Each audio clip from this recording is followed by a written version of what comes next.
Selamat berjumpa kembali dalam layanan audio Sahabat Seperjalanan. Hari ini adalah hari Minggu 11 Desember 2022. Tema renungan saat teduh kita dengan judul Pribadi Paling Bahagia. Firman Tuhan terambil dalam Lukas 1 ayat 46 sampai dengan ke-48. Lalu kata Maria, "Jiwaku memuliakan Tuhan dan hatiku bergembira karena Allah Juru Selamatku. Sebab Ia telah memperhatikan kerendahan hamba-Mu, sesungguhnya mulai dari sekarang segala keturunan akan menyebut aku berbahagia." Mari kita berdoa. Bapa yang di dalam sorga, tolonglah kami agar kami punya konsep tentang berbahagia secara benar di dalam terang kebenaran firman Allah, sehingga kami bisa hidup menjalaninya juga dengan benar. Amin. Sahabat seperjalanan yang dikasihi Tuhan, kalau ditanyakan kepada sahabat seperjalanan apa ciri-ciri daripada orang yang paling berbahagia, maka kita akan menyebut banyak aspek, tetapi yang sangat utama biasanya itu di aspek finansial. Yang kedua adalah di aspek keluarga. Aku bahagia kalau keluargaku rukun. Aku berbahagia kalau aku tuh bisa dicintai, diterima. Namun juga aku berbahagia kalau aku memiliki keamanan secara finansial, keamanan di dalam segala sesuatu. Dan kemudian sahabat seperjalanan pun akan menyebut aku berbahagia kalau aku selalu diberikan badan yang sehat. Ada juga yang menjawab aku berbahagia kalau apa yang aku perjuangkan pada akhirnya berhasil dan sukses. Sahabat seperjalanan, kalau bahagia-bahagia itu yang disebutkan tadi seluruhnya itu, lalu ditanyakan kepada Allah.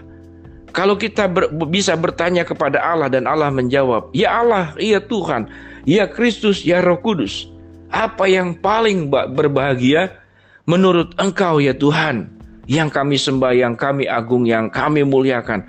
Apa yang buat Tuhan itu yang paling berbahagia?" Karena kalau kita melihat di dalam Alkitab, catatan-catatan adalah berbahagia yang ditunjukkan kepada manusia. Seperti dalam Injil Matius pasal ke-5, berbahagialah, berbahagialah. Itu disebut sebagai golden rule. Namun apa yang paling berbahagia buat Allah? Yang paling berbahagia buat Allah adalah kalau kita bisa menjawab dan disingkatkan dalam kalimat pendek, adalah kita tidak masuk ke dalam sebuah jurang kebinasaan. Kita tidak masuk ke dalam kematian kekal.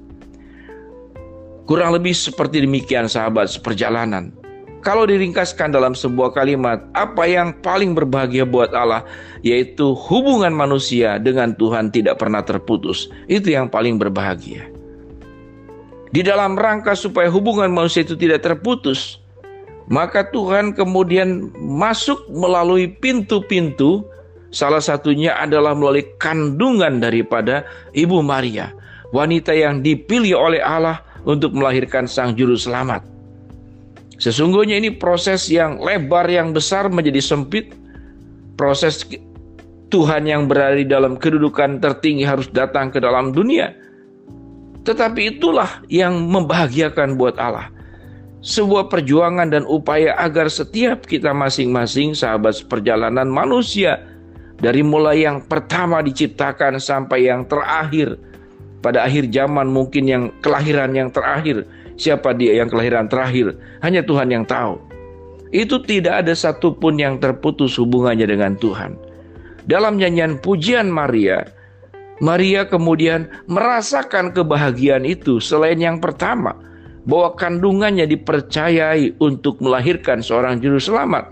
Namun kebahagiaan Maria yang kedua, tatkala melihat nyanyian pujian Maria, dari ayat 46 sampai dengan ke-56, apa yang dikatakan? "Jiwaku memuliakan Tuhan dan hatiku bergembira karena Allah Juru Selamatku. Sebab Ia telah memperhatikan kerendahan hamba-Nya. Sesungguhnya mulai dari sekarang keturunan akan menyebut, seluruh keturunan akan menyebut aku berbahagia. Karena Yang Maha Kuasa telah melakukan perbuatan-perbuatan besar kepada aku, dan namanya adalah kudus.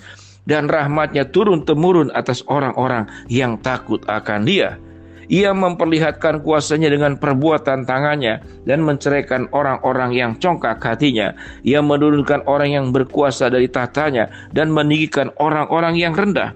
Ia melimpahkan segala yang baik kepada yang lapar dan menyuruh orang-orang kaya pergi dengan tangan hampa. Sahabat seperjalanan yang dikasihi Tuhan, itulah doa Maria. Itulah pujian dan doa daripada Maria yang disampaikan dan dituliskan di dalam firman Allah. Apa yang membahagiakan buat Maria? Yaitu bahwa Tuhan mengembalikan kembali semua yang tercerai.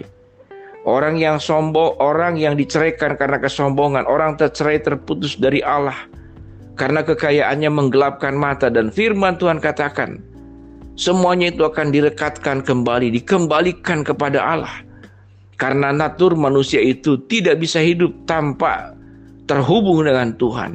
Sewaktu setiap kita masing-masing terlepas dari Tuhan, tidak terhubung dengan Tuhan, maka berakhirlah seluruh kehidupan kita. Kita akan meninggal sewaktu Tuhan memutus kehidupan. Kita akan masuk ke dalam kematian kekal sewaktu kita yang memutuskan hubungan kita dengan Tuhan. Jadi berkat Allah itu tidak pernah diputuskan, selalu sampai, selalu mengalir. Tetapi siapa yang memutus berkat itu? Yaitu diri kita sendiri. Sewaktu kita menjalani kehidupan ini seperti yang firman Tuhan katakan, kita setelah berkuasa lupa Tuhan, kita setelah kaya lupa Tuhan, kita setelah berhasil lupa Tuhan. Proses lupa Tuhan adalah proses kita memutus hubungan diri sendiri dengan Tuhan, sekalipun Tuhan tidak pernah memutus hubungan dengan kita. Upaya yang terus dilakukan, kita terputus dari Tuhan, Tuhan mencari terus.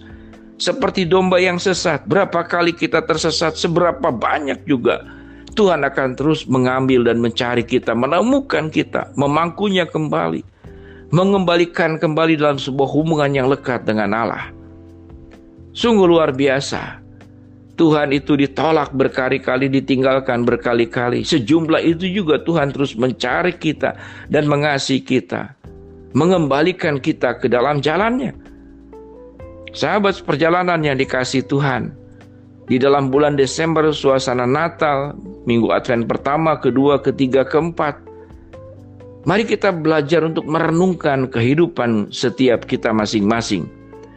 Apakah kita menjadi pribadi yang lebih banyak terputus hubungan dengan Tuhan, atau lebih banyak pribadi yang terus melakukan sebuah relasi yang intim bersama dengan Allah, di dalam doa, di dalam perenungan firman, menghidupi firman, dan kemudian meneladani Kristus dalam kehidupan kita, dimanapun kita berada, di tempat kerja, di tempat studi, di sekolah, di tempat kuliah, di dalam rumah tangga. Bahkan sewaktu kita sendirian pun, kita terus menjalin hubungan dengan Tuhan.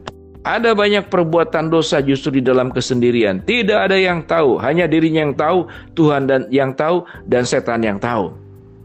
Namun sewaktu terus membangun hubungan yang intim dengan Allah, maka tidak ada satu jeda waktu di mana kehidupan menjadi terputus daripada Tuhan. Dengan demikian, sahabat seperjalanan, jadilah pribadi yang berbahagia. Kalau Maria terlahir Kristus dari kandungannya, dan Maria menjadi milik Kristus dan Kristus menjadi milik dia. Demikian juga kita, sahabat seperjalanan, jangan sampai hubungan kita terputus dengan Tuhan. Itulah kebahagiaan Tuhan yang tertinggi. Kita tetap ada di dalam tangannya, hidup di dalam jalannya. Mari kita berdoa.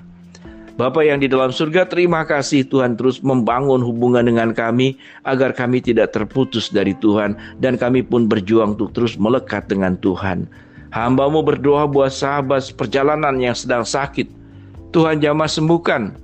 Sahabat seperjalanan yang sedang menghadapi masalah, Tuhan bukakan jalan. Sahabat seperjalanan yang sedang berdoa mengharapkan sesuatu dari Tuhan, Tuhan akan kabulkan dengan cara dan waktunya Tuhan. Dalam nama Tuhan Yesus kami berdoa. Amin. Shalom sahabat seperjalanan, Tuhan memberkati kita semua.